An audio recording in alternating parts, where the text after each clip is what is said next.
ಯಾವತ್ತೂ ಕಟ್ಟಡವನ್ನ ಕಟ್ಟಬೇಕಾದರೆ ಯಾವ ಕ್ರಮದಲ್ಲಿ ನಾವು ಕಟ್ಟಡವನ್ನ ಕಟ್ಟಬೇಕು ಅನ್ನೋದನ್ನ ತಿಳಿಸಿಕೊಡ್ತಾ ಇದ್ದಾರೆ. ಸೂರ್ಯನ ಬೆಳಕು ಕಟ್ಟಿದ ಮನೆಯಲ್ಲಿ ನಿರರ್ಗಳವಾಗಿ ಬರ್ತಾ ಇದ್ದರೆ ಆ ಮನೆಯಲ್ಲಿ ಯಾವ ರೋಗ ರುಜಿನಗಳು ಕೂಡ ಇರೋದಿಲ್ಲ. ಅದಕ್ಕೋಸ್ಕರವೇ ಅನೇಕ ಸಂದರ್ಭಗಳಲ್ಲಿ ನಾವು ಕೇಳ್ತೇವೆ, ಸೂರ್ಯ ಸ್ನಾನವನ್ನ ಮಾಡಬೇಕು. ಸೂರ್ಯ ಸ್ನಾನವನ್ನ ಮಾಡಬೇಕು ಅನ್ನೋ ಶಬ್ದಕ್ಕೆ ಅರ್ಥ ಸೂರ್ಯನ ಕಿರಣಗಳು ನಮ್ಮ ದೇಹವನ್ನ ಸ್ಪರ್ಶಿಸಬೇಕು. ಹೀಗೆ ಅತ್ಯಂತ ಉತ್ತಮವಾದಂಥ ಕಾಂತಿಯಿಂದ ಅನೇಕ ಶಿಖರಗಳಿಂದ ಕೂಡಿದ್ದಾಗಿ ಆ ಕುಂಭಕೋಣ ನಗರದಲ್ಲಿ ಇರ್ತಕ್ಕಂಥ ಪಟ್ಟಣ ನೋಡಿದ್ರೆ ಯಾಕೋ ಪರಮಾತ್ಮನ ಇನ್ನೊಂದು ದೊಡ್ಡ ವಿರಾಟ್ ರೂಪವನ್ನೇ ನಮಗೆ ಕಂಡಂತೆ ಆಗ್ತಾ ಇದೆ ಅಂತ ಈ ರೀತಿಯಾಗಿ ವರ್ಣನೆಯನ್ನ ಮಾಡ್ತಾ ಇದ್ದಾರೆ ನಾರಾಯಣಾಚಾರ್ಯರು.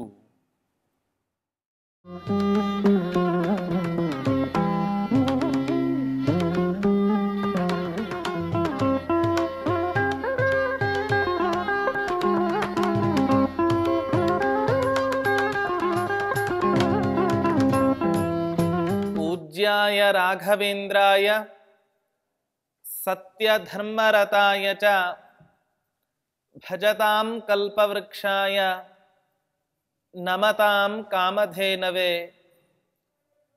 ದುರ್ವಾದಿಧ್ವಾಂತರವಯೇ ವೈಷ್ಣವೇಂದೀವರೇಂದವೇ ಶ್ರೀ ರಾಘವೇಂದ್ರ ಗುರವೇ ನಮೋ ಅತ್ಯಂತ ದಯಾಲವೇ. ಹೀಗೆ ಸಮುದ್ರ ಮಥನ ಮಾಡಿದಾಗ ಯಾವ ರೀತಿ ಜಗತ್ತಿನಲ್ಲಿಯೇ ಅತ್ಯಂತ ಉತ್ತಮವಾದ ಪದಾರ್ಥಗಳು ಸಿಕ್ಕವೋ ಅದೇ ರೀತಿ ಈ ಕುಂಭಕೋಣ ನಗರವೂ ಕೂಡ ಆಗಿತ್ತು. ಹಾಗಾದ್ರೆ ಇಲ್ಲಿ ಯಾವುದು ಕ್ಷೀರ ಸಮುದ್ರ ಅಂತ ಹೇಳಿದರೆ ಕುಂಭಕೋಣ ನಗರದ ಸುತ್ತಮುತ್ತಲೂ ಕೂಡ ಇರುವಂತಹ ಯಾವ ಒಂದು ತುಂಬಾ ಆಳವಾದಂಥ ಕಂದುಕ ಇದೆ, ಈ ಕಂದುಕವೇ ಕ್ಷೀರ ಸಮುದ್ರ ಇದ್ದಂತೆ. ಕ್ಷೀರ ಸಮುದ್ರದಲ್ಲಿ ಗಗನಚುಂಬಿಯಾದಂಥ ಕಟ್ಟಡಗಳು ಮಂದರ ಪರ್ವತದಂತೆ ಇದ್ದಾವೆ. ಆ ಗಗನಚುಂಬಿಯಾದ ಕಟ್ಟಡಗಳಲ್ಲಿ ಪ್ರತಿಯೊಂದೂ ಕೂಡ ಕಡಗೋಲಿನಂತೆ ತುಂಬಾ ಅತ್ಯಂತ ಎತ್ತರದ ಸ್ಥಾನದಲ್ಲಿ ಇದ್ದಾವೆ. ಈ ಕಟ್ಟಡಗಳೇ ಕಡಗೋಲಿನ ಸ್ಥಾನದಲ್ಲಿ ನಿಂತು ಆ ಕಂದುಕಗಳನ್ನ ಕಡೆದಾಗ ಆಗ ಅನೇಕ ಮಾಣಿಕ್ಯಾದಿ ಮಣಿಗಳು ಉಂಟಾಯಿತು. ಅಂದರೆ ಕಾಮಧೇನು, ಚಿಂತಾಮಣಿ ಇವೇ ಮೊದಲಾದಂಥ ಎಲ್ಲ ಪ್ರಶಸ್ತವಾದ ಪದಾರ್ಥಗಳು ಆ ಕುಂಭಕೋಣ ನಗರದಲ್ಲಿ ಇದ್ದವು. ಅಂದರೆ ಕವಿಯ ತಾತ್ಪರ್ಯ, ಕವಿಯ ಆಂತರ್ಯ ಎಷ್ಟು ಚೆನ್ನಾಗಿದೆ ಅಂತ ಹೇಳಿದರೆ, ಇಡೀ ನಗರದಲ್ಲಿ ಇರತಕ್ಕಂಥ ಹಸುಗಳು ಯಾವುದೂ ಕೂಡ ಬರಡಾಗಿರ್ತಾ ಇರಲಿಲ್ಲ. ಎಲ್ಲ ಹಸುಗಳು ಕೂಡ ವಸಿಷ್ಠ ಮಹರ್ಷಿಗಳ ಕಾಮಧೇನು ಯಾವ ರೀತಿ ಅಮೃತಕ್ಕೆ ಸಮಾನವಾದ ಹಾಲನ್ನ ಕೊಡ್ತಾ ಇತ್ತೋ ಅದರಂತೆ ಕುಂಭಕೋಣ ನಗರದಲ್ಲಿ ಇರುವ ಎಲ್ಲ ಹಸುಗಳು ಕೂಡ ಅಮೃತಕ್ಕೆ ಸಮಾನವಾದ ಹಾಲನ್ನ ಕೊಟ್ಟು ಕಾಮಧೇನು ಅಂತ ಕರೆಸ್ಕೊಳ್ತಾ ಇತ್ತು. ಅನೇಕ ಮುತ್ತು ರತ್ನಗಳು ಆ ಕುಂಭಕೋಣ ನಗರದಲ್ಲಿ ಸಿಗ್ತಾ ಇದ್ವು. ಆ ರತ್ನಗಳು ಏನು ಅಂತ ಹೇಳಿದರೆ ಚಿಂತಾಮಣಿಯಂತೆ ಇದ್ದವು. ಚಿಂತಾಮಣಿ ಏನ್ ಮಾಡತ್ತೆ? ನಾರಾಯಣ ಪಂಡಿತಾಚಾರ್ಯರು ತಮ್ಮ ಗ್ರಂಥದಲ್ಲಿ ಒಂದು ಮಾತನ್ನ ಉಲ್ಲೇಖಿಸ್ತಾರೆ. ಚಿಂತಾಮಣೀಂದ್ರಮಿವ ಚಿಂತಿತದಂ ದರಿದ್ರೋ.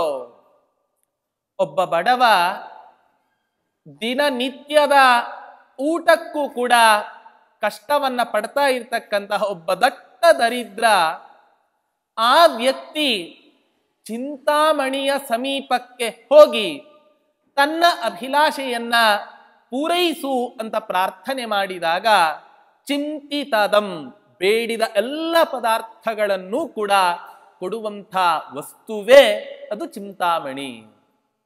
ಆದ್ದರಿಂದ ಕುಂಭಕೋಣ ನಗರದಲ್ಲಿ ಇರುವ ಎಲ್ಲ ಮಣಿಗಳು ಕೂಡ ಕೇವಲ ಒಂದು ಮಣಿಗಳು ಮಾತ್ರ ಅಲ್ಲ, ಎಲ್ಲ ಮಣಿಗಳು ಕೂಡ ಚಿಂತಾಮಣಿಗೆ ಸಮಾನವಾದ ಒಂದು ಮಹತ್ವ ಉಳ್ಳವುಗಳಾಗಿದ್ವು.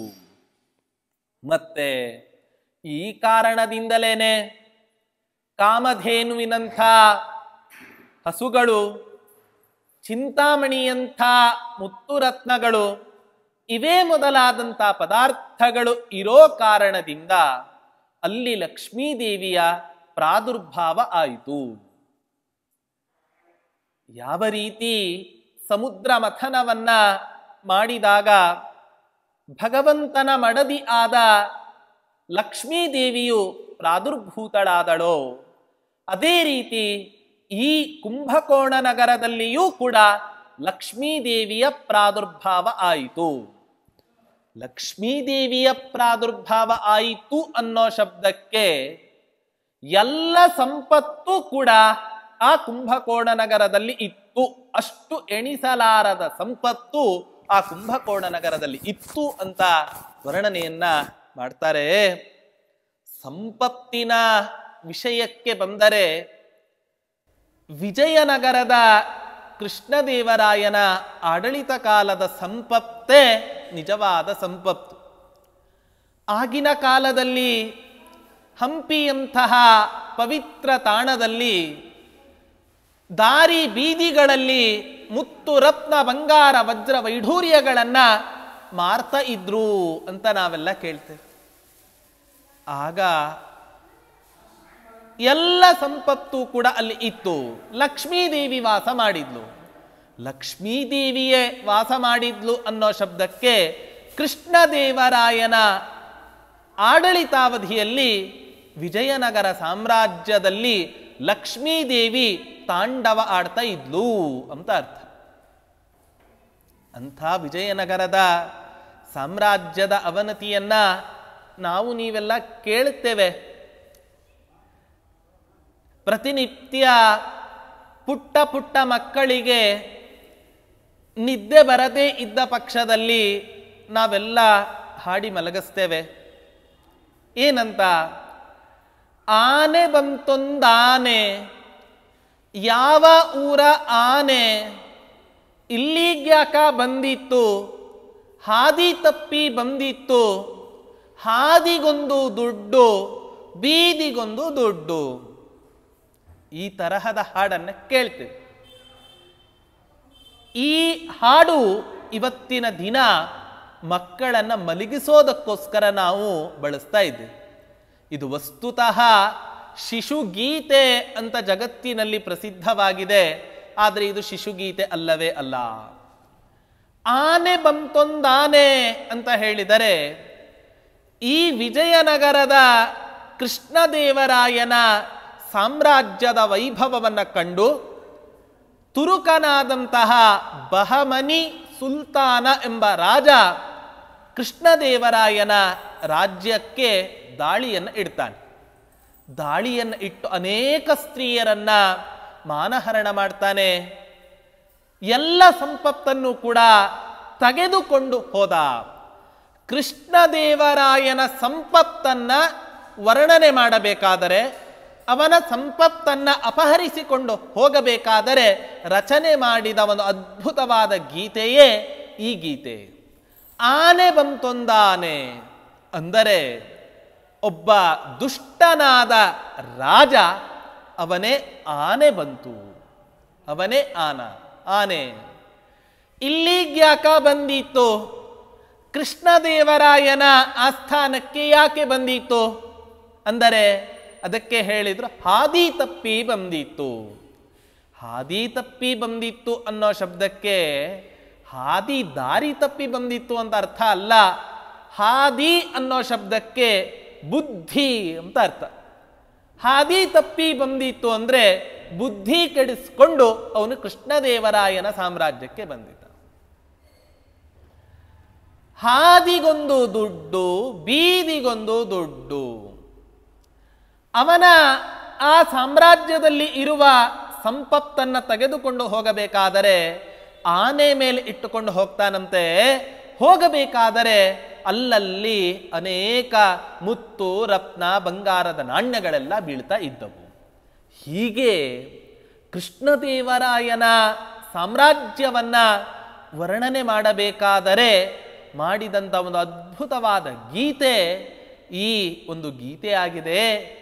ಅಂದರೆ ಯಾವ ರೀತಿ ಕೃಷ್ಣದೇವರಾಯ ವಿಜಯನಗರ ಸಾಮ್ರಾಜ್ಯವನ್ನು ಆಳಬೇಕಾದರೆ ಅಲ್ಲಿ ಲಕ್ಷ್ಮೀದೇವಿ ನಿಂತುಕೊಂಡು ಯಾವ ರೀತಿ ತಾಂಡವ ನೃತ್ಯವನ್ನು ಮಾಡ್ತಾ ಇದ್ದಾಳೋ ಅದೇ ರೀತಿ ಈ ಕುಂಭಕೋಣ ಪಟ್ಟಣದಲ್ಲಿಯೂ ಕೂಡ ಎಲ್ಲ ಕಡೆಯೂ ಕೂಡ ಆ ಲಕ್ಷ್ಮೀದೇವಿ ತಾಂಡವ ನೃತ್ಯವನ್ನು ಮಾಡ್ತಾ ಇದ್ಲು ಅಂತ ವರ್ಣನೆಯನ್ನ ಮಾಡ್ತಾ ಇದ್ದಾರೆ.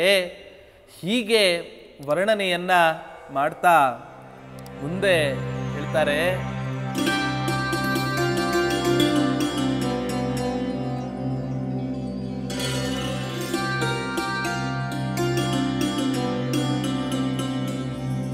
ಭುಂಜಾನ ಕಂಜಾನನ ಸೌಧ ಸದ್ಮ ಮಧ್ಯಂ ಸಮಾಗಾದಿತಿ ಸೂರಸೂತಃ ಯದೀಯದೌ ವಾರಿಕದಾರಿತೋರುಸ್ತೇನಾಸೃಜಾತ್ಯಪ್ಯರುಣೋ ಹ್ಯನೂರುಃ.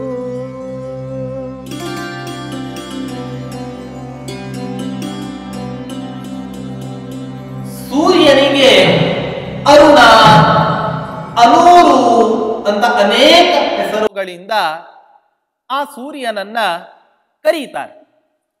ಯಾತಕ್ಕೋಸ್ಕರ ಆ ಸೂರ್ಯನನ್ನ ಅನೂರು ಅಂತ ಕರೀತಾರೆ ಅನ್ನೋದನ್ನ ವರ್ಣನೆ ಮಾಡ್ತಾರೆ. ಆ ಕುಂಭಕೋಣ ಪಟ್ಟಣದಲ್ಲಿ ವಾಸ ಮಾಡ್ತಾ ಇರ್ತಕ್ಕಂತಹ ಸ್ತ್ರೀಯರ ಸೌಂದರ್ಯ ಕಮಲದ ಹೂವಿನಂತೆ ಇತ್ತು.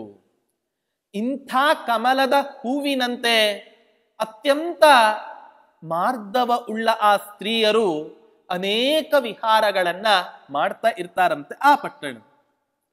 ಅಂಥ ಸಂದರ್ಭದಲ್ಲಿ ಆ ಸ್ತ್ರೀಯರು ತಮ್ಮ ಕಟ್ಟಡದ ಮೇಲ್ಭಾಗಕ್ಕೆ ಹೋದಾಗ ಸೂರ್ಯನ ರಶ್ಮಿಯ ಸ್ಪರ್ಶ ಅವರಿಗೆ ಆಯಿತು. ಅವರ ತೊಡೆಯ ಭಾಗಕ್ಕೆ ಬಂತು. ಹೀಗೆ ಬಂದಾಗ ಆಗ ಆಲೋಚನೆ ಮಾಡ್ತಾನೆ, ಯಾವತ್ತೂ ಕೂಡ ಪರಸ್ತ್ರೀಯನ್ನ ತಾಯಿಯ ಸ್ಥಾನದಲ್ಲಿ ಇಟ್ಟು ಪೂಜೆ ಮಾಡಬೇಕು ಅಂತ ಶಾಸ್ತ್ರ ಹೇಳುತ್ತೆ. ಆದರೆ ಈ ಸೂರ್ಯ ಮಾತ್ರ ಪ್ರತಿನಿತ್ಯ ಈ ಕುಂಭಕೋಣ ನಗರದಲ್ಲಿ ಬಂದು ಬೆಳಕನ್ನ ಚೆಲ್ಲೋದರ ಮೂಲಕ ನಮ್ಮ ಮನೆಯ ಹೆಂಡಂದಿರ ವಿಹಾರ ಸ್ಥಳಗಳಲ್ಲಿ ಇವನ ಕಿರಣದ ಪ್ರವೇಶ ಆಗ್ತಾ ಇದೆ ಅಂತ ತಿಳಿದು ಅಲ್ಲಿ ವಾಸ ಮಾಡ್ತಾ ಇರುವಂಥ ಯಾವ ಆ ಪುರುಷರಿದ್ದಾರೆ ಆ ಎಲ್ಲ ಪುರುಷರು ಕೂಡ ಸೇರಿ ಆ ಸೂರ್ಯನ ತೊಡೆಯನ್ನೇ ತುಂಡು ಮಾಡಿ ಹಾಕಿಬಿಡ್ತಾರೆ. ಹೀಗೆ ಸೂರ್ಯನ ಸಾರಥಿಗೆ ಅರುಣ ಅಥವಾ ಅನೂರು ಅಂತ ಬರಲಿಕ್ಕೆ ಕಾರಣ ಏನು ಅನ್ನೋದನ್ನ ಕವಿಗಳು ಈ ರೀತಿಯಾಗಿ ಅತ್ಯಂತ ಚಮತ್ಕಾರವಾಗಿ ಉತ್ಪ್ರೇಕ್ಷೆಯನ್ನ ಮಾಡಿದ್ದಾರೆ. ಹೀಗೆ ಉತ್ಪ್ರೇಕ್ಷೆಯನ್ನ ಮಾಡ್ತಾ ಮುಂದಿನ ಶ್ಲೋಕದಲ್ಲಿ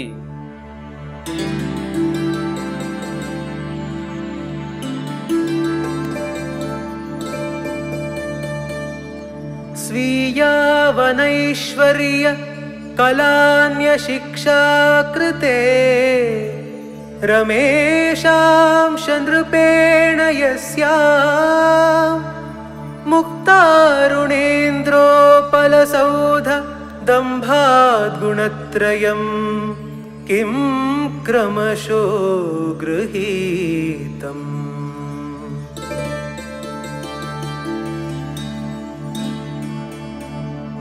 ಈ ಪರಮಾತ್ಮ ಆ ಕುಂಭಕೋಣ ನಗರದಲ್ಲಿ ಒಬ್ಬೊಬ್ಬರನ್ನ ಒಂದೊಂದು ರೀತಿಯಾಗಿ ರಕ್ಷಣೆಯನ್ನ ಮಾಡಿದ. ಎಲ್ಲರನ್ನೂ ಕೂಡ ಜಗತ್ತಿನಲ್ಲಿ ಒಂದೇ ಕ್ರಮದಿಂದ ನಾವು ರಕ್ಷಣೆಯನ್ನ ಮಾಡ್ತೇವೆ, ಎಲ್ಲರನ್ನೂ ನಿಭಾಯಿಸ್ತೇವೆ, ನಿರ್ವಹಣೆ ಮಾಡ್ತೇವೆ ಅಂದರೆ ಅದು ಸಾಧ್ಯ ಆಗೋದಿಲ್ಲ. ಆದ್ದರಿಂದ ಆ ಕುಂಭಕೋಣ ನಗರದಲ್ಲಿ ಇರುವಂಥ ಜನರನ್ನ ಪರಮಾತ್ಮ ಅನೇಕ ಉಪಾಯಗಳಿಂದ ರಕ್ಷಣೆ ಮಾಡಿದ. ಆ ಅನೇಕ ಉಪಾಯಗಳು 3 ರೀತಿಯಾಗಿದೆ. ಒಂದು ಸತ್ವಗುಣ, ಇನ್ನೊಂದು ರಜೋಗುಣ, ಇನ್ನೊಂದು ತಮೋಗುಣ. ಅಂದರೆ ಪರಮಾತ್ಮ ಈ ಜಗತ್ತನ್ನ ರಕ್ಷಣೆ ಮಾಡಬೇಕಾದರೆ ಯಾವಾಗ ಸತ್ವಗುಣವನ್ನು ಇಟ್ಟುಕೊಂಡು ಈ ಜಗತ್ತನ್ನ ರಕ್ಷಣೆ ಮಾಡ್ತಾನೋ ಆ ಸಂದರ್ಭದಲ್ಲಿ ಐಶ್ವರ್ಯದ ಅಭಿವೃದ್ಧಿಯನ್ನ ಆ ಪರಮಾತ್ಮ ಮಾಡ್ತಾ ಇದ್ದ. ಇನ್ನ ಜಗದ್ರಕ್ಷಣೆಯನ್ನ ಪರಮಾತ್ಮ ಸತ್ವಗುಣದಿಂದ ಮಾಡ್ತಾ ಇದ್ದ. ಐಶ್ವರ್ಯದ ಅಭಿವೃದ್ಧಿಯನ್ನ ರಜೋಗುಣ ಪ್ರಕರ್ಷದಿಂದ ಮಾಡ್ತಾ ಇದ್ದ. ದುಷ್ಟರ ಶಿಕ್ಷಣವನ್ನ ತಮೋಗುಣದಿಂದ ಮಾಡ್ತಾ ಇದ್ದ. ಸತ್ವಗುಣಕ್ಕೆ ಅಭಿಮಾನಿ ದೇವತೆ ಲಕ್ಷ್ಮೀದೇವಿ, ರಜೋಗುಣಕ್ಕೆ ಅಭಿಮಾನಿ ದೇವತೆ ಭೂದೇವಿ, ತಮೋಗುಣಕ್ಕೆ ಅಭಿಮಾನಿ ದೇವತೆ ದುರ್ಗಾದೇವಿ. ಇಂಥ ಭಗವಂತನ ಸಹೋದರಿಯಾದಂಥ ಯಾವ ದುರ್ಗೆ, ಆ ದುರ್ಗೆ ಇನ್ನೊಂದು ಸ್ವಲ್ಪ ವರ್ಷ ಕಳೆದರೆ ಅವಳೂ ಕೂಡ ಭೂಮಿಯಲ್ಲಿ ಅವತಾರವನ್ನ ಮಾಡಿ ಅವಳೂ ಕೂಡ ದುಷ್ಟರನ್ನ ಸಂಹಾರ ಮಾಡಲಿಕ್ಕೆ ಇದ್ದಾಳೆ.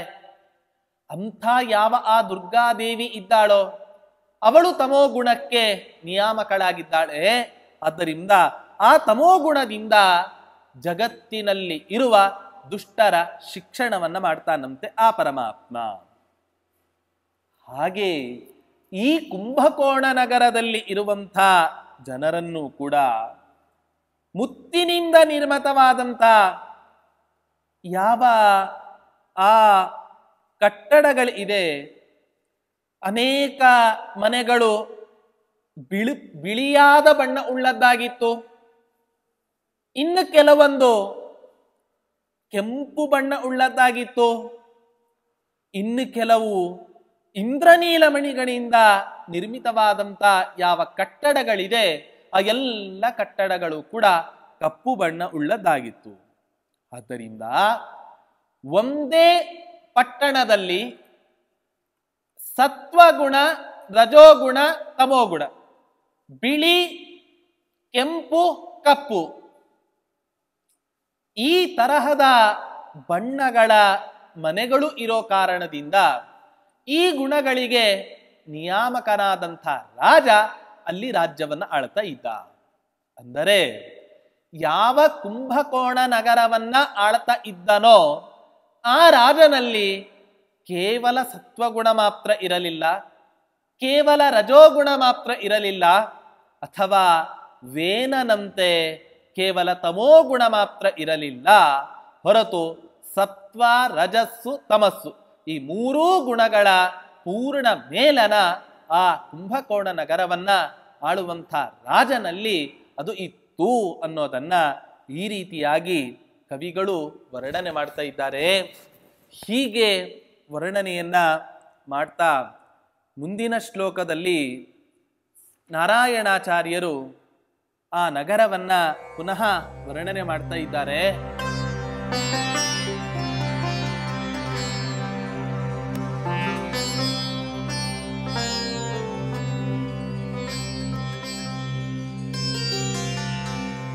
रत्नप्रभाबन्धुरजालजालः शृङ्गैरनेकैरनुयाति सौधः नीलमणिमण्डितकर्णिकारः नीलाकृतिः स्वात्मनि लक्ष्यलोकः श्रीमान्यदीयः पुरुषस्य रूपम्।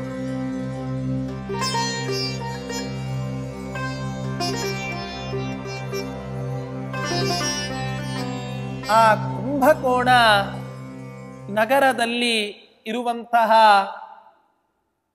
ಯಾವ ಪ್ರಾಸಾದ ಇದೆ, ಮಹಡಿಯ ಮೇಲೆ ಇರುವಂತಹ ಪ್ರಾಸಾದ ಇದೆ, ಈ ಪ್ರಾಸಾದ ಇಂದ್ರನೀಲ ಮಣಿಗಳ ಕಾಂತಿಯಿಂದ ಅತ್ಯಂತ ಶುಭ್ರವಾಗಿ ಪ್ರಸನ್ನವಾಗಿ ಕಾಣ್ತಾ ಇತ್ತು.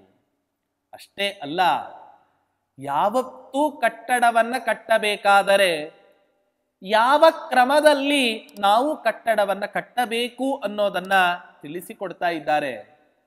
ಸೂರ್ಯನ ಬೆಳಕು ಕಟ್ಟಿದ ಮನೆಯಲ್ಲಿ ನಿರರ್ಗಳವಾಗಿ ಬರ್ತಾ ಇದ್ದರೆ ಆ ಮನೆಯಲ್ಲಿ ಯಾವ ರೋಗ ರುಜಿನಗಳು ಕೂಡ ಇರೋದಿಲ್ಲ. ಅದಕ್ಕೋಸ್ಕರವೇ ಅನೇಕ ಸಂದರ್ಭಗಳಲ್ಲಿ ನಾವು ಕೇಳ್ತೇವೆ, ಸೂರ್ಯ ಸ್ನಾನವನ್ನ ಮಾಡಬೇಕು. ಸೂರ್ಯ ಸ್ನಾನವನ್ನು ಮಾಡಬೇಕು ಅನ್ನೋ ಶಬ್ದಕ್ಕೆ ಅರ್ಥ ಸೂರ್ಯನ ಕಿರಣಗಳು ನಮ್ಮ ದೇಹವನ್ನ ಸ್ಪರ್ಶಿಸಬೇಕು.